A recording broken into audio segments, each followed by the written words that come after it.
All right, everybody, welcome. We're here with episode 4 of Mind for the Game Dota 2 podcast, and it's my turn to hold the hoster's microphone as we're going to be taking a look at some exciting 82-all playoff games, specifically breaking down the drafting strategy of some of the teams that made it far in this season's Conquer playoffs. Um, I am Rusty Shackelford, aka Connie, here, hosting the pod today. I'm joined by Chev and IPA. Rhino potentially coming soon. He is currently locked out of his crib, as he put it in our DM. So best of luck to accessing said crib, and perhaps we'll be joined by him later.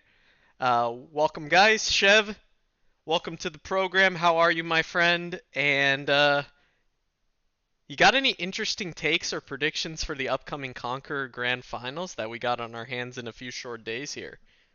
Thank you. Yes, thank you for having me. Uh, my dear Rusty Shackelford. Predictions? Grand finals? I mean, dude, it's almost on you. It's their season. It has to be their season. It has to be their season. They got their playoffs were stolen from them last year or last season from Canadian internet, robbed them of the grand finals that they truly deserved. And it's their time, man. They won Warrior. They came up to Conqueror. It's all foretold. It will be helmets on. I'm rooting for them. Uh, Unbiased podcast posts here. Go helmets on. IPA, welcome back as well, obviously. How are you, my Thank friend? you. And same question to you. Any thoughts on the playoffs thus far, or any interesting predictions for the grand finals? Feeling good. I think the most interesting thing about grand finals is for our loyal listeners who listen to podcast number one. I actually called out Scythe and Helmets On as two particularly similar teams in the sense that they're beatable, but only if you figure out like specifically how to beat their team. And I'll be honest with you, I'm going to reverse my position on Scythe after playing them and watching them in the playoffs. I think that they're just playing really clean Dota right now, and I don't think it's anything in particular that they're doing. I think their drafts, if we're going to touch on those, one of their games tonight, I think, are pretty consistent in the way that they approach it, and I think that that is predictable. But I don't think they're nearly as exploitable as Helmets On from a strategy perspective. So I think the ball is actually in Scythe's court. I think they can beat Helmets On if they can kind of crack the code of how to play against Helmets On. Do you think helmets on are exploitable? I Yes. do. After Yeah, and playing I against think them, yes. I Both of think we you? drop the Why? ball Why do you both hugely. feel? Why do you feel that way? I because feel the I opposite. played I played with Core, and Core is the code breaker for Helmets On. The Hmm. reason I think Helmets On is more beatable than Grin is because their early game is very weak, and I think be you need to have a lineup that can end the game because I think you will be at an advantage if you are a team that's like made it this far, basically.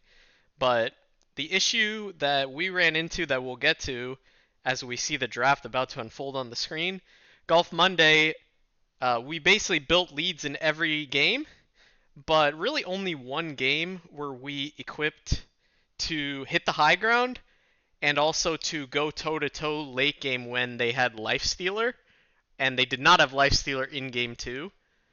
And I think that's kind of Helmet's On's trump card hero is the Life Stealer.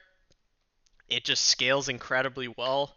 Ouch Kabibbles plays it very well, hides on the map, and gets farm quite reliably. And I think outscales majority of heroes you could pick against it. So to me, that's why I think they're beatable. If you can get out to an advantage and hit towers effectively, I think you will beat them. But if they manage to fend you off till about the 35-40 minute mark, they're normally playing like late game carries, and their high ground defense and overall teamwork's very good. So that's just a tough combo. So that's my Okay. take on the matter. Did you learn that too late? I would say yes. I think if it was best of Unlucky. five, we would have handled it our biz, but they just outplayed us, frankly. After the, let's say, 20-minute mark, both games we lost, I would say they're just outplaying us on the map. Their moves made good stuff happen. Ours didn't really work, and yeah, really good teamwork from them. We're gonna be getting into the drafts momentarily, but first, I'm gonna say, gun to your head, guys. Give me a prediction. It's looking like a best of three on Thursday. Helmets on versus Grin. Chev, you first. Give me a prediction of a winner and a score for the grand finals. I think I'll go 2-1 helmets on. As we saw, I think that they really like to throw. If they're up a game, they like to fuck around and pick some like offlane anti-mage or something. Um, they don't take it too seriously. They're just better. Like I said, it's their season, man. So yeah, helmets on. Rooting for And helmets and on. 2-1, 2-1. And obviously rooting for helmets on. Like that's who we want to win. The canonical good guys. The good guys indeed. IPA. Let's hear a prediction. It sounds like you were favoring Scythe in terms of the Dota gameplay, but do you have a different prediction of how it may play out on Thursday? I am gonna predict 2-1 for helmets on. Um, and I think generally, and most people would agree, it's like you look at what Ozone said in chat today. I think Scythe generally has better players on their team. Um, but I think helmets on's like hive mind mentality is such a huge advantage in amateur leagues. I think that's the reason that they're here. And I don't want to pretend like, Black Up is not a legend player. Let's be clear about this. Like Stretchy and Radiofoot have always been potentially the two best supports in the league. And like everyone talks about, like Cloud loves to talk about how Ouch is statistically the best carry like every season. And then like Dr. Changstein is the energy like big play factor. So they check like every single box on the scouting report. But I do think they're like what's going to carry them over the end is just the ability to never be rattled, and trust in like the fact they've been doing it together forever. So 2-1 helmets on. Gotcha. Real quick, like honestly, I feel like everybody always says helmets on is a weak team. Like they don't have the best players on paper, but they just play well together. And I thought that for a long time too. But then when you break it down and you're like, who's the weak player on helmets on? There's not really a weak player. Like you think about it, like oh they came up from Warrior, they're like not that high skill like individually. But then like Ouch is insane, like stat wise, right? Black Up is like crazy good and can go toe to toe with any single mid that he wants to, regardless of the matchup. And like even Dr. Chang's seen now, like I used to think he was the weak link, but that dude's been fucking owning this season. So and their supports are gods. So I don't know, like Radio Foot heroes are so annoying to deal with. He picks these heroes that are just like you need to find in the fight and he just has so much impact. So I think they don't really have a weak link. Like I that's the other thing about how it's on. I think they're just good. I think the I agree with reason you. people say that is because the things they're good at is not stuff people in 8012 automatically think of or go to when analyzing people's individual strengths.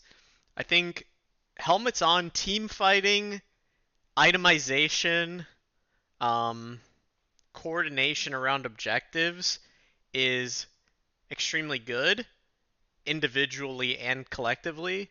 But I think individually, especially in the side lanes, their laning and overall early game is pretty weak. That's why I say I think they're more beatable than Grin Scythe, because I think having a weak early game is just a bit more of an exploitable thing than other potential stuff that could be on the table. Um, and I think a lot of times in content when people are doing like player tier lists or ranking who they think is the best, they often think of laning because that's the most like head-to-head time you might have against someone. In laning, you're basically facing off against two players if you're a side lane player, for like 10 minutes straight and you're seeing how they play. The rest of the game, you might not be watching them that intently. So I think that's why people might see them as a bit weaker individually. But I think in terms of stuff like itemization and their positioning and the way they use their spells in team fights is really good. So I think they definitely make up for it and are just as skilled in other ways. And another way I think that this team is very skilled, which we're about to break down, is in the draft. I feel like this season, Helmeton has had a clear MO in draft, and they've stuck to their game plan pretty effectively. I think oftentimes they're playing like a tanky initiator stunning hero and a late game carry and some squishier supports that have a lot of impact in team fights, but generally often play the back line. For example, Dark Willow, Rubik, Jakiro, Warlock, just to name a few. And then Black Up kind of fills whatever the rest of the team needs. I would say in terms of hero picks, generally he's the most versatile one. And I think a lot of teams in Conquer that had success this season had similar formulas when they were having success. Finding what works for your team and sticking to it in draft, I think, can be a huge benefit for amateur leagues like this and makes it a bit easier, I would say, in general, just to draft because you're not trying to overcomplicate it. Your team, each person knows kind of what their role is, and it sort of narrows your focus in draft a bit. So, that being said, we're going to segue over now to game number 3 of Helmets On versus Golf Monday. We're going to be breaking down a few drafts from playoffs this season. And if we recall, sadly for me, we had Helmets On defeating Golf Monday in this final game. Like we were just referencing, Golf Monday, we built a big lead, but Helmets On, with their team fight lineup and their late game scaling that they normally draft for, were able to cruise to a pretty comfortable victory at the end. So we're going to be breaking down some draft concepts, guys. Let's speed this up a bit. Let's talk about the first phase draft bans that we're going to see coming through on the board here. You both have been captains in recent seasons. Generally, when you're scouting for a team and sort of planning out these first phase bans, would you say you lean more towards picking or banning enemies' comfort picks? Are you more focused on the meta, what heroes are strong in this current particular patch? Why don't you guys walk me through? Let's start with IPA. Like, how do you go about preparing these first few bans when you're starting your draft plans for a playoff series? Yeah, so first and foremost, like every team I'm ever on, I try to make it a democratic opportunity from draft plans perspective. Like, I want to share with everyone what my plan is, and I want people to poke holes in it so that we can figure out where that goes wrong, right? Maybe that includes mock drafting. This year it was like sharing the draft sheet and letting people comment on it, what they think should change. So like the first step is like, I'm never doing it alone. And the first part of your question is, how do I prioritize first phase bans? Well, the first answer is it depends on very much if I have first or second pick. And whether or not I have first or second pick should dictate a lot of what your first phase bans are going to be. And a lot of times, if your second pick, your first phase bans have to include the most OP heroes of the meta. And I think like the easiest example was Tiny a few patches ago, right? It's flexible, it can be first picked, it was the strongest hero, so it just had to be banned if you had second pick. And the inverse is true if you have first pick, where you should never be banning the most OP meta heroes because you need to force the other team to do those bans. So you can see like Helmets On being forced to ban Tinker here, even though Stretchy Arms played Tinker in a really good series against Scythe. They have to ban it because it's OP and they don't want to play against it. And so I think that will dictate a lot of it. And then the other thing I always try to do is I always try to target ban. I try to pick a hero that I think will be most impacted by target bans and try to get the most net loss of their effectiveness by banning those specific heroes. So like easy example is Fourth World Marshal. You ban his clock, he's like instantly 300 MMR worse on whatever the next hero is. 300? Thought you were gonna say maybe more. 3,000. Yeah, maybe 1,000, right? and like he's immortal, so he's still way better than me. But like the example in this series we're looking at right now is Edge Timber Axe. Is rarely do people actually allow the axe through against Edge Timber, even though it is a very counterable hero. And I am of the opinion I would prefer to let through the signature heroes that are easily counterable like Axe. because I think if you know they're going to pick it, you can easily counter it by draft, and you can nullify them on a hero, and you can tilt them because they're not doing well on their signature hero. The problem is when you eventually lose to it, your team goes fucking apeshit because you didn't just ban the hero everyone said you Yes. should ban. It is And always that so, calculated risk of the team getting mad at you. Like if it's yes, game one and you're like, oh, let's let through X player's best hero, try to beat it, and you lose, it's like team might start to turn on you at that point. yep. Welcome, Rhino, by the way. We Glad you got were able Rhino to here, back inside the break in your crib. window. Yeah, we uh, made it through. So that's the last piece I'll mention, and I know I've talked a lot, but I think in some cases your first phase bans also have to be mental protection bans to protect the mental of your team. And I'll give an example from our series against Golf Monday, where I wanted both Core and I wanted to let Tinker through because we weren't really afraid of Rusty or Ozone playing that hero, and we felt like we could potentially abuse them on it.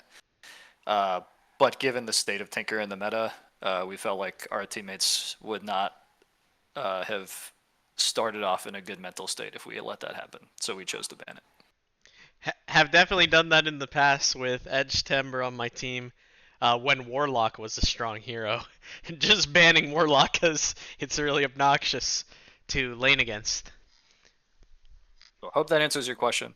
I don't know if you have any follow up or Chev or Rhino. Anything I on what I think that said? was great. Do Yeah. you have any follow up, Chev? Any strategy you'd Yeah. like to share? Yeah, for sure. I mean, there's a lot of really good points in there that I agree with for the most part, IPA. But something I think is really impactful as a drafter that you can do, that I like to do, that I really only learned like probably this season and maybe the second half of last season, as I started just drafting more and more, is I think to have the most impact with your first phase bans is to to shorten a single player's pool, because then that makes them a little uncomfortable. It makes them feel like they need to pick their hero earlier, especially if they lose the first game. They'll be like, I just want to play like this hero. I want you to just first pick it for me, and then you get the opportunities to counter it. So, an example I think is like somebody like Bernie Sanders on golf. If you were to just come out swinging with four bans in the first phase, all at Bernie heroes, he'd probably get a little like, okay, I need to pick my hero early because I'm running out. Like if you banned out like Clinks Weaver, Lifestealer, I don't know. I think then like shortening people's pools is something that's really impactful. You'll see it in pro meta a lot. Like they'll sometimes just like target one player. Um, Usually offlaners like that TI that they were just banning out like 3 collapse heroes to start. I think that's really strong and a good method, because I think originally I was kind of just like, well, I'm gonna ban heroes I don't want to play against, and then I'm gonna first pick strong meta heroes, which is good too. But I think if you can really use your bans effectively and just like constrict a single player, like Fourth World Marshal, like IPO was saying, I think you can have a shit ton of impact doing that. So um, that's something that I like tried to move towards in my drafting style. Which didn't work out for me in the last 2 series, but we won't go there right now. But that's yeah, You know strategy I what? like to Still follow. good drafts. It's okay. We stand. I think my view on this has evolved a bit generally. Um, I think I've become more inclined to target people specific comfort heroes, even if they're not like, S tier top of Dota 2 pro tracker type heroes. And I think honestly, even in pro games, you'll see that too, where certain players just are so well renowned on a certain hero that it might garner some respect bans from teams, even when it's not like the top of the meta. And so I think for me, it's a healthy balance. But you see in this series, we're banning Viper Disruptor. Those aren't necessarily like top of meta, but I felt like they were two heroes for different reasons that would give our lineup issues. And Disruptor did give us some very specific issues in game one. So electing to ban those in favor of maybe some more meta picks like, Sand King or Warlock or whatever other supports Helmets On ended up throwing at us. But let's keep going. So normally here in the draft, first pick is gearing up to grab whatever sort of top of meta pick they're going for. Dyer's choice. And you see, we ban out the Lina, and at this point we're discussing... 10 seconds. I believe we were mostly discussing whether we should choose Hoodwink again, or take Sand King away from them, which they had great success on Game 1. 10 seconds left. And is a perfect fit for Dr. Changstein's playstyle. So we ended up stealing Sand King. Don't really have great regrets about this. Do you guys have any thoughts on snagging the Sand King versus going back for maybe a slightly more comfort Hoodwink? So I commented on this in the Twitch chat when we were watching this. I said, was scouting you guys because we had just lost to you.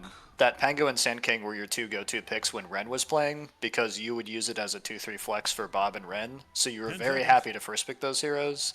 You see, they banned the Pango, so I was not surprised at all to see you first pick the Sand King, personally. Yeah.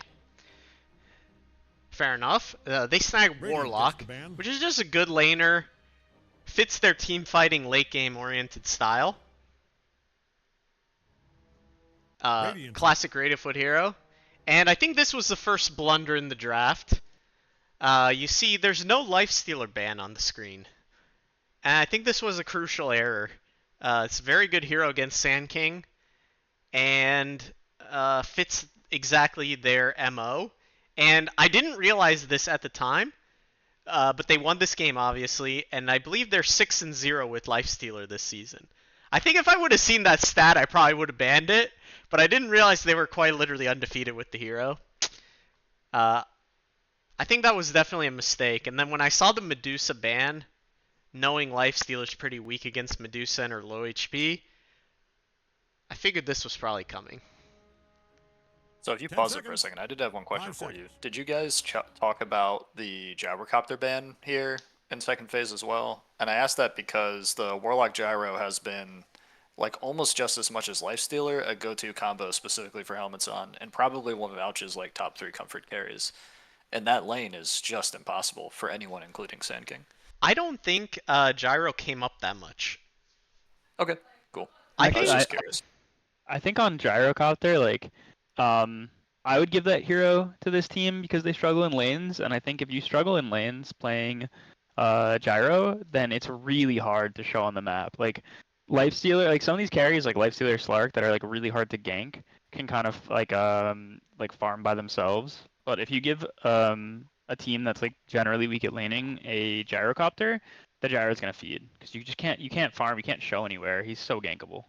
That's not how it is on this Helmets On team though, because Ouch always wins the Gyro lane. He's like 5k net out of lane every time.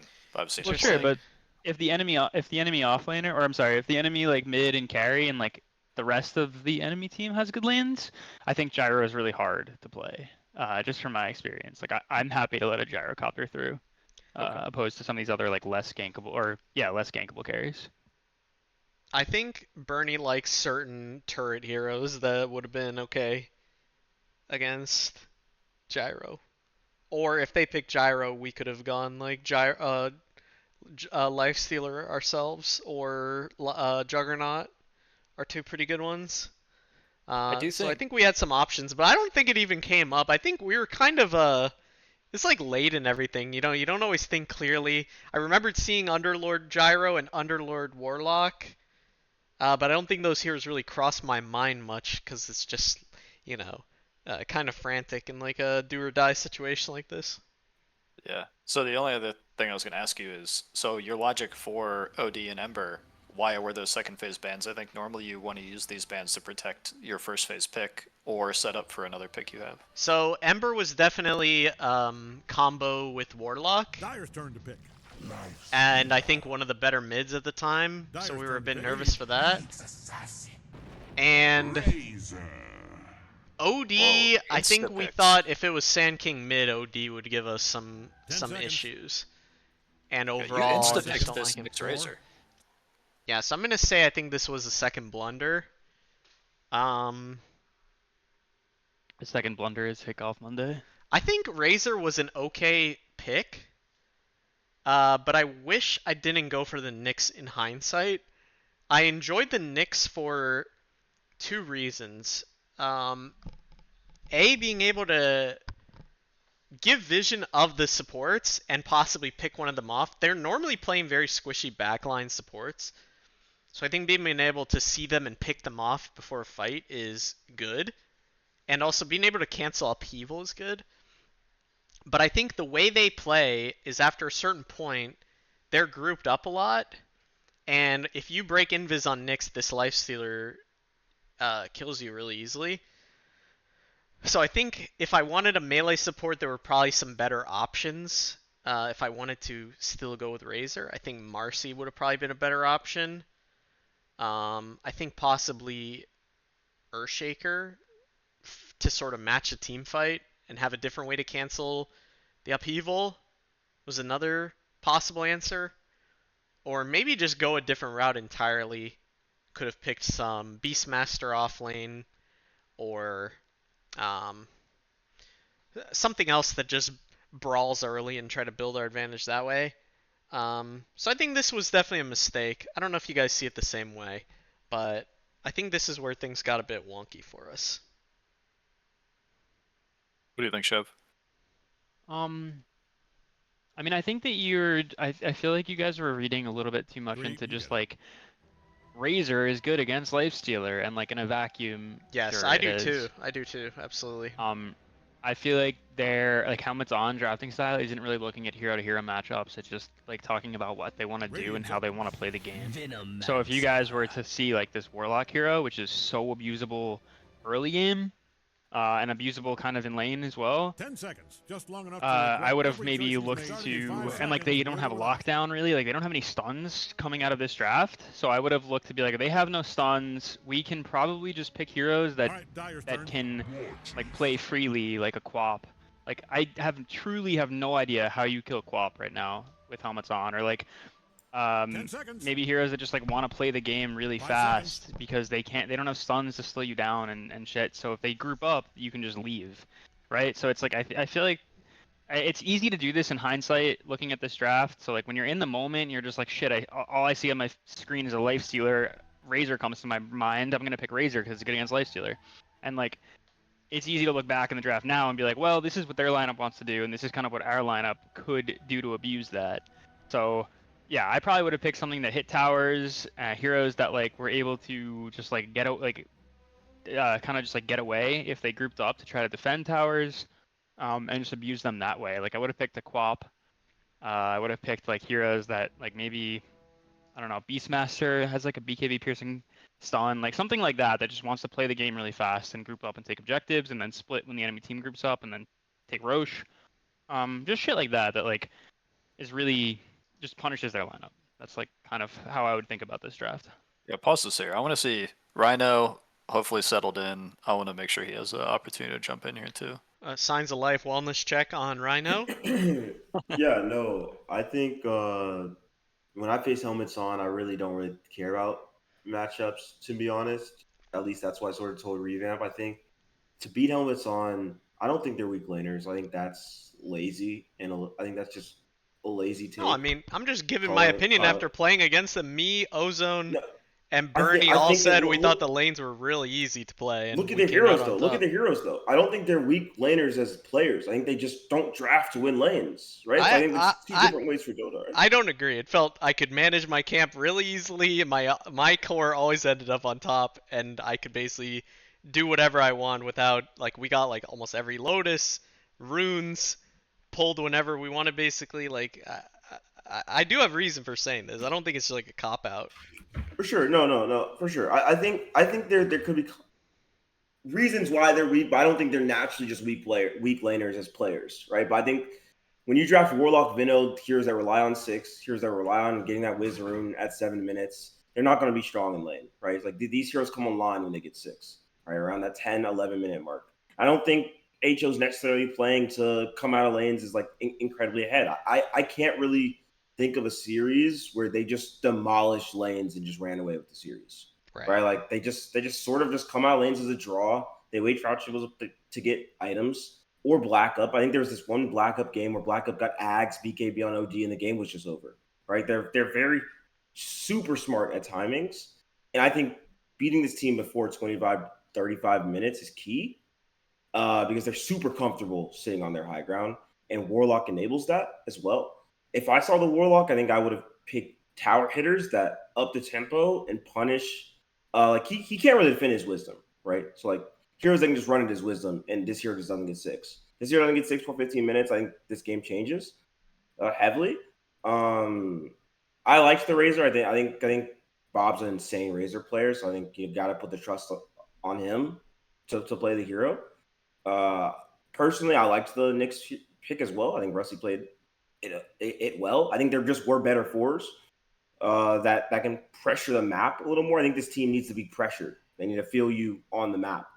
And then the Ursa pick, I think that was just for lifesteal, right, Rusty? I think in general, I felt like we needed some burst damage. Roche.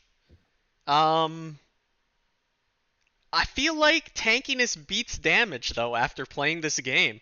Like we have Sand King, Razor, Ursa. Like these aren't exactly low damage heroes, but it felt like we could not kill their cores once they had some farm. Even little bits of farm, small utility items or just even just a radiance. I think Um, it's. I just want to call out one more thing, Rusty. I think it's interesting the damage that comes out for these three core heroes, right? Like Sand King, Razor, Ursa take a while to ramp up damage, right. right? Like Ursa's not coming in and just like old Ursa was, right? But this new Ursa is not coming in just blowing someone out of the fight, right? Razor's definitely not. And Sand King, fuck no, right? Once Pipe is up, a Greaves is up, like he's not blowing someone up, right? Like it's really interesting how you guys almost had to play the fights. Did you guys ever recognize that in game? Where like, okay, our damage is slow, we need to sort of like readjust. I think a bit at some point, um, we realized that picking people off wasn't working anymore. But I think it was kind of too late at that point. Like the I think life had just gotten a bit too big. the other thing is like Helmets on drafts right now has 4 heroes that are gonna like play the game really well together, and like you have like infinite damage coming out of Warlock Venomancer when they group up. You have like Centaur to buy auras for his team, Lifestealer to carry the game. And like Golf Monday draft looks like you have 4 heroes that like are independently trying to win the game. Like Razor's not gonna buy auras. He's gonna buy like a BKB and build like a carry. Sankey's gonna get a Blink Dagger and an Ags and whatever, Bloodstone. Nyx is gonna go Dagon and like Ursa's gonna go Battle Fury and farm. So like when those 4 heroes group up versus the 4 heroes of Helmets On that are gonna have like a shit ton of damage and utility and auras, there's no way you're winning fights 5v5 on Golf Monday. It doesn't matter really what the last pick is for either team. So So I think that's like a good way to look at the draft. yeah, because I know we're talking like specifics about this, but I do want to talk just overall draft ideas. And I think like looking at the draft, Rusty, I get like super worried about what Golf Monday's doing here. And I think my biggest issue is when we started this off, I talked about the reason scouting you, the Golf Monday first pick Sand King and Pango. That reason is because it's a flex between 2-3. But you ruin the entire basis of that flex if you pick Razor on 15. Because now everyone knows Sand King's going mid and Razor is going 3. Or at minimum, like they have 24 picks so they can do exactly what they did and just pick their 4 and their 3 lane here, like some random strong lane, and they have 24 mid pick once they see your other heroes. So I feel like you can't pick this Razor on 15 in my opinion. And the other thing is especially with your players, I do not understand saving Ozone's pick for last. I see like literally no advantage in that, knowing his hero pool. If anything, I would rather your hero be 23 so you can react to seeing the second support. Um, so for me, like that's a huge. I think the order in which you pick this is like you're showing 2 cores by 15, 3 cores by 18. I think you really like hamstrung yourself here by doing that personally and ruined the Sand King first pick. Yeah, I wish we had saved. I think it's fine to save a support for last. I just wish that we um had stuck a bit better to what worked for us, which was us leaning into sort of having 1 or 2 heroes that can buy these auras, having a building hitter in most of our games. I think the idea here was we could control Roches, we could build a big lead like we did in the first game, but we wouldn't make the same mistakes, gameplay wise. But that that isn't the way it played out, unfortunately. But, like, here's my question to you: what ozone hero are you picking on 23 that is that like got you win condition hero? Well, I see that's interesting because I don't really see 23 pick as a gotcha pick anymore. Neither do I. I actually think 23 pick is like a really weak pick that generally goes to a support. I think it's fine. But you see 4 heroes on the other team. You have more information when you pick that pick. Like, yes, 18 on first pick. 18 is the 18 or 8. Those are the win condition picks. You either pick an OP hero on 8 or you pick a hero on 18 with 2 protection bands after it, right? Those are your best picks, like theoretically. What I'm saying is on 23, you see more things that you need to respond to or and address. And I can't think of a single ozone hero that you're just like, oh, like seeing more heroes is going to make his pick better. I think it's just the way it played out. I don't think we're consciously. And we had a different game earlier this season where we 23 picked Ozone Treant, I think, and it worked really well. So I'm not really too concerned about that. I don't think he's quite as puddly as he used to be. So it's just kind of the way it worked out here. I mean, we see their safe lane early, so we picked our off lane to go against them. It just kind of went this way. I wouldn't necessarily do it any differently. I may have gone for a different hero as a pause 5, like maybe something that can buy a mech or pipe easier than a Lich did, which we'll get to. But like I was thinking maybe Io or something for some sustain would have been good for us, actually. But 5 seconds. Radiant gets the if you're drafting for lanes, I do really like picking the off lane when you see the safe lane, like that 14-15 responding to 9-13. So I will say that much. I do think Urza, like, 5 seconds. Urza has a hard fucking lane into Veno Centaur, personally. Radiant's up. Banning time. Yes, but he did not have a hard lane. Yeah, that's great. That's crazy. That lane should be impossible for Urza. I think it's a bit different when Veno is the pause 4 because you don't have as much space on the lane to run 5 people seconds. down. All right. Dire gets Generally. I see Ursa in this game, and I just like do not want to play the Ursa into Warlock, Venomancer, or supports. Maybe not. That I mean, I sounds think we were so kind of hard. struggling to figure out a 5 hero. seconds. That's fair. I think we discussed like Troll Warlord maybe as an option.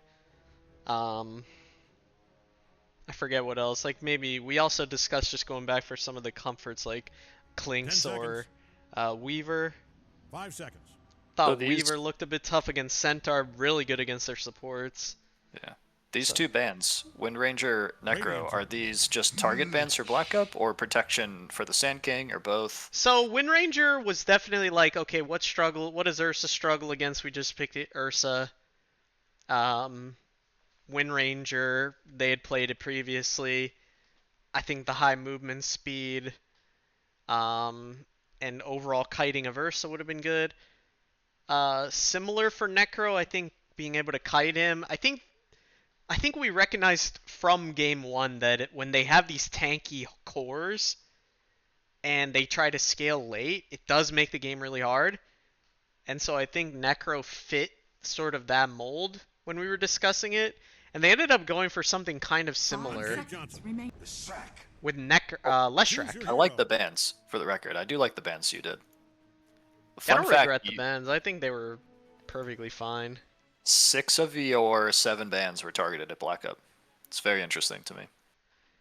Yeah, I mean, again, it just kind of worked out that way. I don't think we were trying to target. I think Lena was quite problematic for us, and we hadn't practiced it that much. OD's been a problem for us the whole season.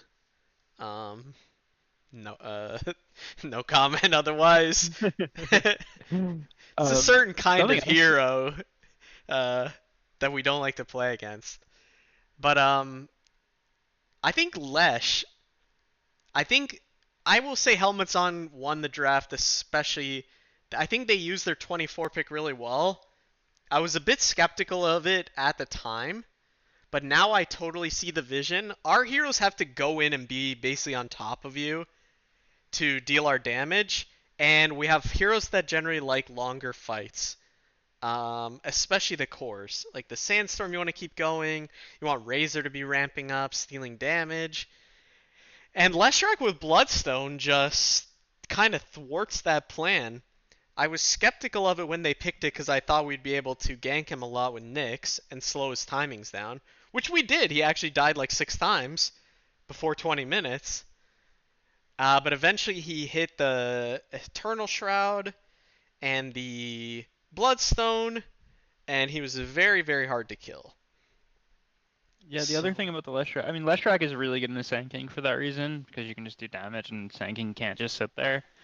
But Yes. Leshrac also has like this really good team behind him. Like he has this, like, he can be the star of the show when you have this Centaur, Veno, Warlock, like just so much utility on your team that all you really need to do is just sit there and do damage. So I like the Lesh pick as well.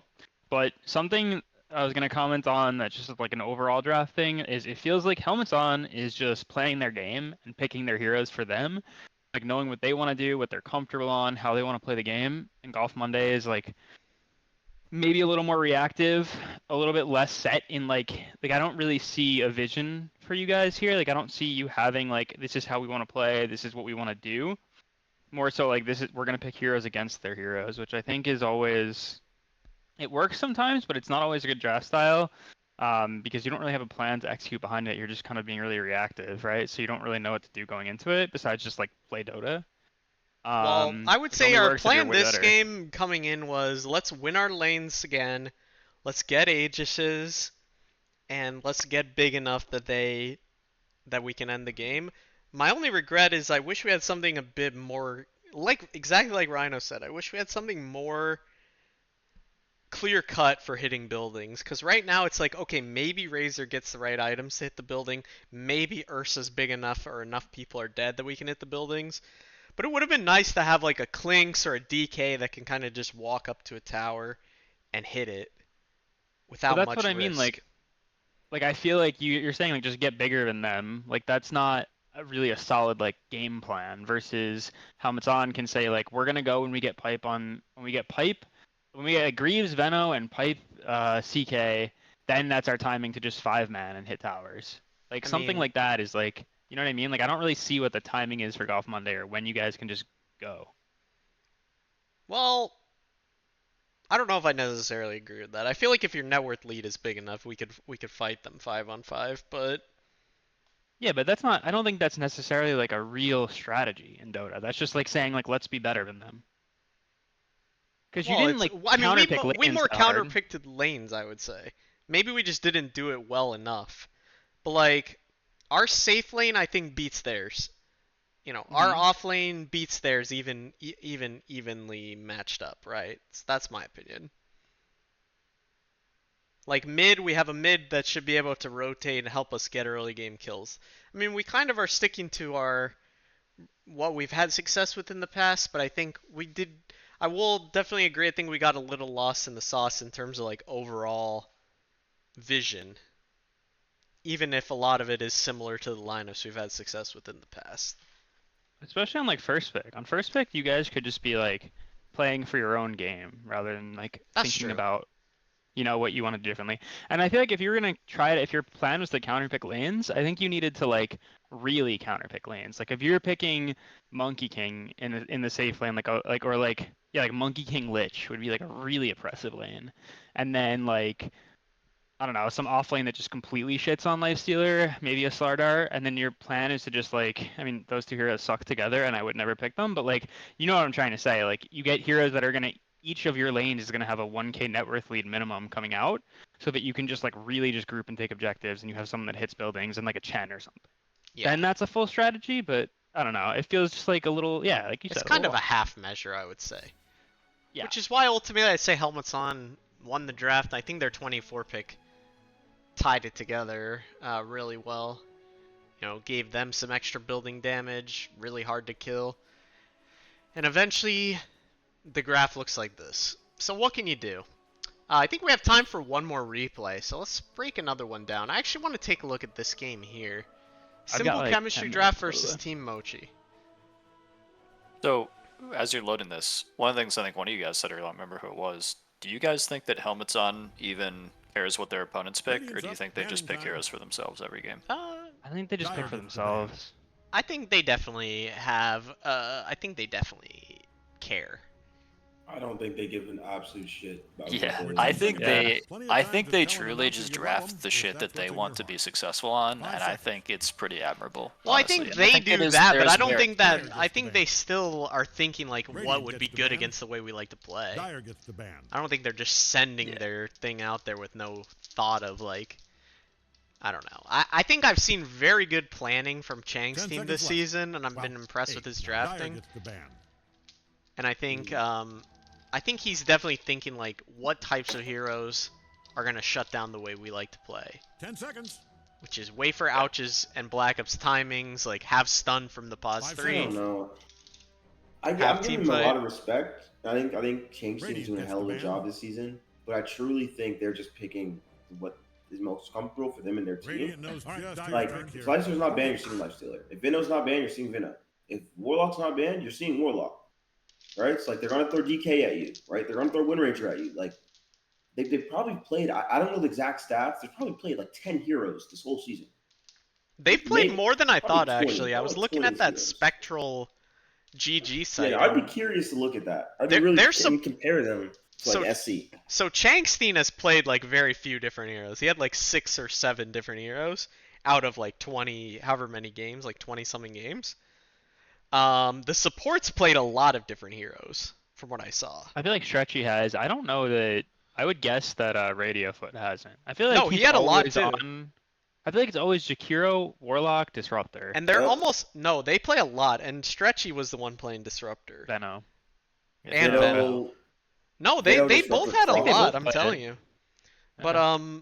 I was surprised. They almost play almost zero melee supports. I think the only melee supports they played all season was Clockwork and Sven. I'm pretty sure. Most of the time they're squishy backline ranged on both supports generally. My draft style against them, which is it didn't work. Obviously, we lost. I don't think it was because of draft necessarily, but or because of bans at least. But I was like, I'm just gonna ban out every single Dr. Changstein hero because I think that no matter what, their supports are gonna get a hero and have impact on it and pick it early. It's like you can't ban out Warlock, Jakiro, Vano, Disruptor, Clockwork. Like you just can't do all of it. So I was like, let's just ban like Centaur, Warrunner, Axe, Underlord, like every hero that Changstein's played. And it kind of worked a little game 1. And then game 2 we gave him Max, which was just like, all right, why'd I do that? Yeah. But For that's me, the- we yeah. played against Disruptor and we had a good lead, but the Disruptor picked off our carry who was solo farming a couple times, and we're like, wow, the catch from this one hero like really fucks up the way our carry likes to play, and we generally draft around. Your carry was I farming think by we need himself. to play ban Disruptor, you know what I mean? All right, let's go to Simple Chemistry Mochi, and this is one thing I really want to talk about. I'm going to ask IPA about this. Rubik, at the time and still one of the top meta supports. You guys left in Jakiro, also probably top pos 5 of the patch, at least at this time. But you guys grabbed the Rubik in order to either psych them out of picking Jakiro or just immediately have a favorable matchup with a meta pick. Yeah, so you pause this real quick. Radiant's I'll up, give some Radiant context, which is important because it's game 3.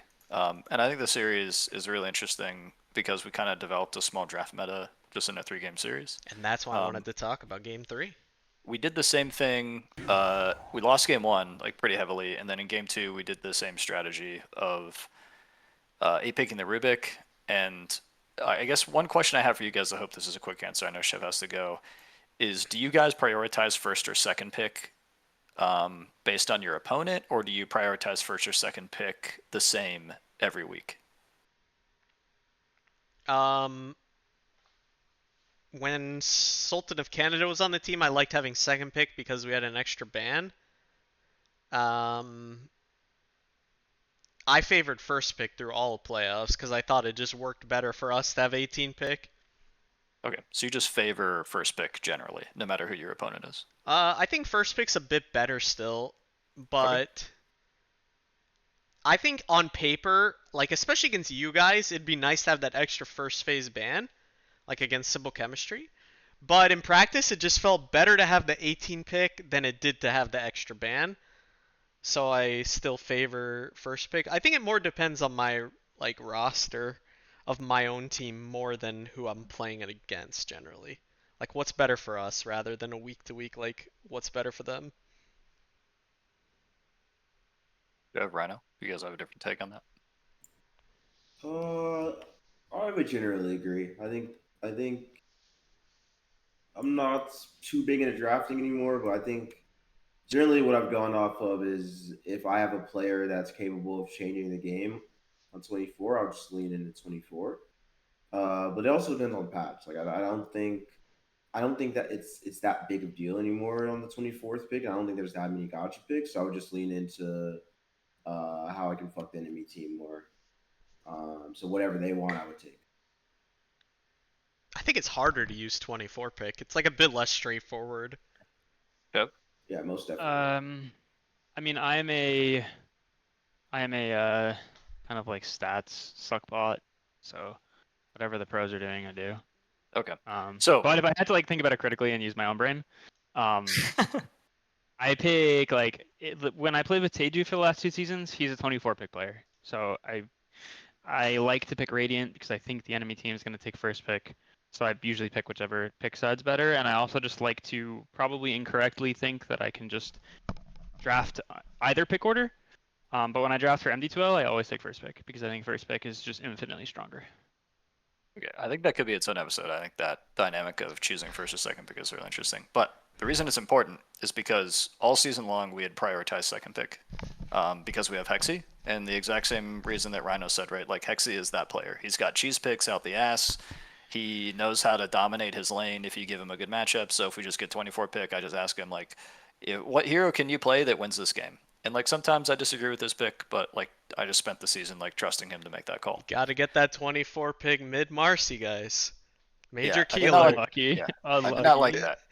I did not like that pick, but that's okay. And so I liked this it. series, I had to convince my entire team that I thought first pick was 10 better seconds. against Mochi, Radiant's and up. luckily they Banding wanted time. second pick. And I did what Chef talked about, which is I specifically target banned Drinklin, who got to All right, Immortal by Dire gets basically the playing ban. only Tuscan Rubik. So we said we're not going to let Oh Drinklin yeah, play his Tusk or Rubik's Rubik. really good, yes. So we banned Tusk every game and 8-picked Rubik, which was a 10 block seconds, pick. boys. Their Let's give 'em a position second. 5's favorite hero was The heroes Jakiro, so to it choose block from. picks the Jakiro. I think And it I blocks think a he, lot of their favorite pos yeah, 5 and heroes. 10 Drinklin's third most played hero is Shadow Shaman, starting and in so in 5 game 2 seconds, we did wither this it up. strategy, and they didn't pick Jakiro or Shadow Shaman, which are their comfort picks that they want to pick. In this series, they just fucking YOLO'd it and picked both of them into Rubik, which I think was a big reason for them losing the I game, think the actually. Shadow Shaman was a big blunder. Yep. I think What'd I giving say? Rubik his Roscoe? spells is so tough. Yeah, it was. Radiant's turn. Core had a good time this game. There's no doubt about it. I think Jakiro Rubik's We're been 10 a, seconds out. at 20 least, seconds especially until this the recent level. patch where Radiant Jakiro has was just four. like top meta. But I think it's shifted a 10 little seconds, bit just long because enough the to Ice regret Path every spell choice is you've a made bit if you worse, hurry. the spell itself. But Jakiro's own animation's a bit better. So it's like less imbalanced in terms of the like power structure between a Rubik Ice Path and a Jakiro Ice Path. But that being said, Rubik's still really good against I think Jakiro. Rubik's so good. I think Macropyre is like the real big one too. You get Yeah, it's Macropyre definitely on nice. Rubik. Oh. So you guys snagged the Dire's turn. Centaur and a Disruptor which worked really well for you. 10 seconds. I have to drop out, guys, but good luck 5 with the rest of the seconds. pod. 4. See you, We'll be Chef. wrapping you up get the it. pod in a moment here. Bye. Yeah. So Some big comfort picks for you guys here, which I like. Yeah, but the Disruptor Cloud. By the time we picked this hero, Yeah, Cloud and yeah. I had both played it twice, so it's also a hero that we're both comfortable on. 10 It's like seconds. Cloud's favorite We're starting position in 5, 5 so seconds. it Wither leaves it like up. the 18 pick very open for us of who's going to be Radiant's playing up. carry, who's going to play the Disruptor. Another Um, element to break down for simple chemistry. You guys have a lot of versatility. I've seen Yeah. Core 10 play seconds. Disruptor as well 5 quite seconds. well. 4. Yeah, he didn't get to play a chance to play it this season because he has too many other heroes he's good at. Radiant gets I think the 13 pick Centaur is probably worth talking, or 14 pick Centaur is worth talking about. I think every team should have a Fatality on their roster, and I think he's a player that's garnered a lot of criticism based on his individual play over the seasons. But I think what people don't really give him enough credit for is he is constantly sacrificed in drafts. Basically, every single season I've played with him, he says, first pick my hero, 13 pick my hero. Like, I don't care what my lane is. I don't care what the matchup is. And he just kind of like puts his head down and does the work. And I think having a player on your team that is capable of saying, just slam my hero no matter how bad the game is, I think is a huge advantage as a captain. Yeah, as a drafter, it feels great. I saw you unmute, Rhino. Oh yeah, no, I was gonna agree with that for sure. I think fatality. And I think offlaners have a very like sort of like maybe like three niches they can sort of fit in, and then and certain teams look for those niches when they look for offlaners, right? Like teams like Golf Monday build around their offlaner, right? Like Bob is the cornerstone of that team, right?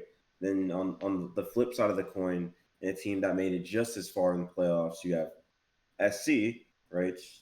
They don't prioritize their offlaner and sort of deprioritize their offlaner at best.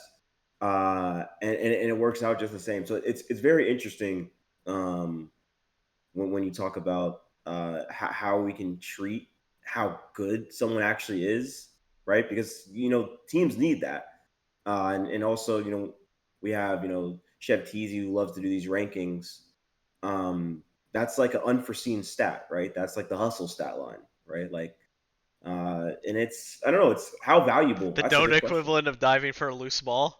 Exactly, like Getting that's your like the hero hustle. first picked. That you're the Dennis Rodman of the squad, right? You're just Yeah, everywhere on the court, absolutely. right? So, I guess that would be a question. How much do you guys value that sort of factor in players that you recruit for your rosters? I have been on teams where no core wants their hero picked early, and it makes it really hard.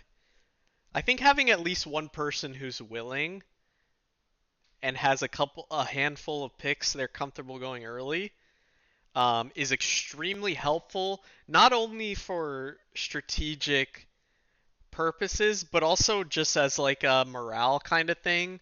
Like just as a drafter, having that security blanket and knowing one of your players is confident, basically, sacrificing themselves a bit for the good of the team, just overall gives me a warm feeling inside. So I would say it's great. So another question I have for you guys is the draft philosophy. Mochi responded to the 8-pick Rubik with a 9-13 double support combo. Yeah, Just that are both curious if very bad you, against Rubik. yeah, well, we'll ignore that part for this part of the discussion. Um, what do you guys think about first two picking supports? Like, this is obviously the pub mentality, right? You expect your hard support and your soft support to pick first. But in competitive play, do you guys think that that's a grief to show your first two supports, especially 9-13, right? You're not seeing a single core on the other team. Do you guys think that's a grief? Do you think that can be correct sometimes? Curious what you think, Rhino. I think it's 1,000% a grief. Because the way the game's going now, a core there are like probably 5 to 6 core heroes that are first pickable. You have the Lenas, you have the Tinies of last patch, right? Beastmaster had his day in the sun as well. Like there's just DK, he was first but cool. Like it really just depends on the team, right? Like Broodmother, depending on the team, right? Morphling, like core heroes are first pickable. I think it's a mindset thing. I think you have to have the confidence to do it. But yeah, I don't agree with showing your supports. I think supports I say this so much. Support's the most valuable role in Dota right now, and I almost think they have too much power in the game currently. But yeah, I think you need to hide your supports. I think if you are second pick, it is generally a bit better to use one of your first two on a core, or at a minimum a flex that can go like a one that could also go pos four, or a three that could also go four, or something like that. I think in general it's a bit better to do that, especially at the beginning of a patch when there are more OP heroes generally. Like I think to the beginning of the Facet patch, like SF, SF great hero, would love to use one of my early picks on him, or Beastmaster recently with the Ags build, like would love to use one of those first picks on a hero like that. I don't think it is a grief to do it. Um, I don't think it's wrong to do it here. I think they picked the wrong ones. But if they picked a support duo that wasn't as countered by Rubik and that had a bit more variety to it, like if they picked like a Clockwork and just some sort of backline nuking hero, like maybe like I'm not sure, like maybe like a Clockwork and a Willow. Phoenix or a Willow, some sort of team fighter, and then like a melee support that does some lockdown. I think it would be better to do that than two sort of squishy backline type heroes that fill a lot of the same voids in terms of like lockdown and providing some siege potential or whatever. I think they just went a bit too one-dimensional on that one. All right. Well, here's the tip for Helmets On if you guys listen to the podcast. If Grinscythe and Rhino first pick Morphling, just pick AA. Please. First It'll be pick Morphling. hilarious. Nah, we'll see Rhino flex that to 3 with the Yeah, Octarine. then it'll still be useless with AA on the other team. I'll play. Please pick AA. I'll play in the counters. I think Morphling's been Rhino's best hero. Looked very good in the games Yeah. I saw. I agree. Better than Falcon Blade Ursa, I'll tell you that much. Well, listen. Video coming soon. That's all I'll say. I won't say too much. Video coming, 10 guys. seconds. Extra coming. bonus Starting in content. 5 seconds, with or without you. Yep. I think this draft is really interesting. Like, if you look at the screen where it's at right now, I without knowing the order of the bands, I couldn't tell who had first or second pick. I think if our team was second pick here and picked Rubik in response to Yeah, Jakiro, would look good too. it would still look good. And center on 13, it would be great. Yeah, that's why And I I think worry that's very for interesting. Mochi in 10 this seconds left. particular game. 5 seconds. I love the Eight. Disruptor Radiant Blood knows combo just too. who You to guys pick here played on it that really well in first this great particular hero game. selection. I like that as well. Made a Yeah. lot of kills happen, which 5 was seconds. which was Yeah. awesome. Yeah, I- Rossi can't do anything in lane because he's too short range. So he has the walking glimpse range to do 5 anything. seconds. It's a problem. I think a lot of people don't understand this Bloodseeker hero. Like, this hero in China is getting absolutely spammed. Like, it's honestly broken watching some of these players play Bloodseeker. And I didn't actually know how to prioritize this hero, but it can get relatively tanky with like Radiance, BKB, Bloodstone. So, how'd you prioritize this hero IPA? Against Ursa, like, what exactly is this hero? Like, why was this hero picked? So we're probably the only team in Conqueror that does not value Ursa as a hero. I think it's been like everyone complains about it getting picked in every pub. Oh, like, Ursa in every game, and like we've beaten it like pretty much every time we played against it. I feel like the hero is very kiteable. I particularly like Disruptor and Rubik. I think both are very hard supports for Ursa to deal with. There's a specific fight near Rosha in this game where the Urza jumps me on Disruptor and I just run around trees and kite him for like 10 seconds. And like that's a huge problem if that's your position one. That's what they're doing in a fight.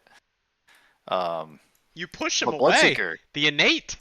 yeah, but Bloodseeker is just it's Cloud. He played it in pubs. He told us, he's like, guys, I fucking own on this hero.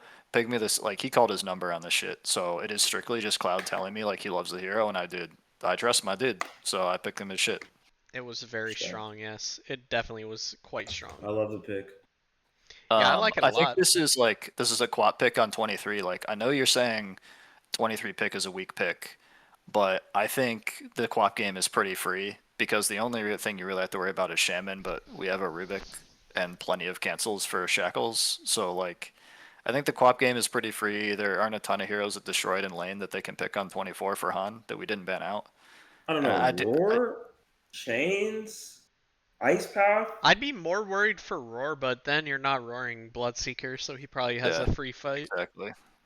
If Quap chains, doesn't she just die? I think Quap is a much tankier hero than you realize, especially with the Dagon spell list build okay, and stuff. Okay. Not to mention like the Centaur auras behind, and like Rusty said, if you give this Bloodseeker a free fight, like it's just over. I liked highlighting this draft because I think Mochi did make good use against for their 24 pick. I think Ember Spirit's a great space making hero. I think they don't have a ton to deal with him on paper. other than like a blink static storm. Otherwise, a good Ember I think can kite out a lot of the spells that you guys have. And yeah, being able to catch Quap with chains or follow up with chains is definitely good.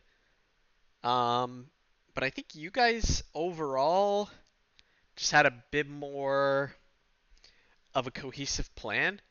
I love the idea of getting the vision from Disruptor and Bloodseeker for these kill combos, having this Aura Builder to keep your Bloodseeker and your Queen of Pain alive as they're lifestealing through stuff. This Rubik block pick I think was a lot of smart drafting going on here, and not to say Mochi had bad drafts. Like I think Beastmaster was a good choice. I think their support duo is not too bad if there's not a Rubik in the game. Like they have ways to play the game as far as roar one of these cores, shackle someone else, like get some kills going with Ursa, Ember start to clean up the rest. But you guys were just making stuff happen on the map with the Disruptor. So kudos, you executed the vision very well, It's and funny you said I that. like it. I think you're right. The Ember Spirit pick was really good, and unlike the game against Golf Monday, I really was able to catch this Ember and Static Storm. I think like the entire game, um, and it just set him super far behind, and Yeah, it was really important for us. yeah, definitely. All right. I think that's basically gonna put a bow on episode 4 of Mind for the Game. We got Rhino here in at the end of the pod. Rhino, we Oh started the yeah. podcast. You were the only one not in playoffs, but now you're the last man standing, ironically enough. So congratulations, and I'm excited to see you play in grand finals. Do you have anything you want to shout out or anything you want to say to drum up some excitement or anything you want to, give some kudos to from Concord this season before we see you play on Thursday? Yes, for sure. I think well I got a couple things to say, right? So let's just I'm gonna keep this short. Uh Give me like 2 minutes. Last week I played an M12 match, right? Probably not in the greatest headspace to play the M12 said match, right? I'm a definitely emotional based player, right? And I was already playing against some guys I don't respect at all. Some of these other guys, right? So, Your former teammate being one of them. oh no, Balby, no, Balby's outside of this. Balby, I love Balby. Shout out Balby. I love you, Balby. But yeah, so outside of that, right, I pick Ursa up, right? We got a little Lich, boom, boom, Ursa Lich lane, boom, boom, right? Into an Axe lane, right? So I should win the lane. I'm feeling myself, right? I get bopped. Probably 3 deaths in the first 5 minutes. Rough, right? I start building Falcon Blade Diffusal. I'm like, I'm just gonna run at them. Horrible mentality, bad mentality. Kids don't do this at home. And then I say some things I shouldn't say in all chat. I start pausing. We're down probably 25K. So I just want to take some time to apologize to the M12 admins, my own team, or ex team. Apologies to you guys in the golf org for making, you guys a little crazy. So yeah, no, just apologies there. Secondly, this has nothing to do with my actual skill level. I know some people may be a little new to A12 and things of that nature that watch this podcast. So I hope to introduce y'all to the real Rhino on grand finals and lock in that 6 time. You know what I mean? So yeah, that's all I have to say for now. Video coming soon. All right, I love to hear it. We're going to highlight your performance on the screen here.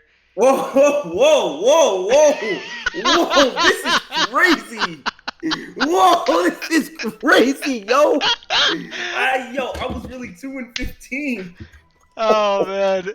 Had to do it. We pulled up the match ID, guys. You can check this one out on your own accord. Thank you to Chev, IP, and Rhino for another great episode, guys. And we'll get this one in the books shortly here. Tune in Thursday. Zen will be streaming, casted by Dops, myself hosting the panel, and a few other Conquer League lovely personalities will be joining me on said panel for Grin Scythe versus Helmets On. our lovely podcast host here will be playing. So good luck to you, Rhino. Thank you guys. Thank you. I appreciate it. And as Good always, luck, remember, tune in to Mind for the Game. And we made it to our 4th episode, so this is a middle finger to you, Ozone. We made it past episode 3, and we'll catch you guys on the next one. Goodbye. That is crazy. Good night, I all. did not expect that.